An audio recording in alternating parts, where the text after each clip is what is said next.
आज सकाळी आमदार सतेज पाटील यांनी प्रभाग क्रमांक 13 आणि प्रभाग क्रमांक 18 मधील काँग्रेस उमेदवारांच्या प्रचारार्थ जवाहरनगरमध्ये बैठक घेऊन मतदारांशी संवाद साधला. यावेळी माजी नगरसेवक हरिदास सोनवणे, माजी उपमहापौर भूपाल शेटे यांनी मनोगत व्यक्त करताना जवाहरनगर आणि नेहरू नगरचा परिसर कायम काँग्रेससोबत राहिला असल्याचं सांगितलं. त्यानंतर वीर कक्कय्या समाजाच्या वतीनं अध्यक्ष शिवाजी पोळ यांनी काँग्रेस उमेदवारांना पाठिंबा जाहीर केला. याचबरोबर भाजपच्या माजी नगरसेविका अश्विनी बारामते आणि सामाजिक कार्यकर्ते अरुण बारामते यांनी काँग्रेसमध्ये जाहीर प्रवेश करत काँग्रेस उमेदवारांना पाठिंबा जाहीर केला.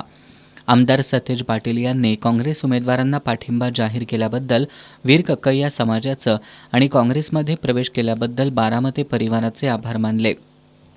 यावेळी प्रभाग क्रमांक 13 मधील काँग्रेसच्या उमेदवार पूजा शेटे, आलिया गोलंदाज, प्रवीण सोनवणे, दीपक थोरात, प्रभाग क्रमांक 18 मधील उमेदवार अरुणा गवळी, गीतांजली हवालदार, भूपाल शेटे आणि सर्जेराव साळुंखे यांच्यासह माजी महापौर जयश्री सोनवणे, प्रसन्न वैद्य आणि भागातील नागरिक मोठ्या संख्येनं सहभागी झाले होते.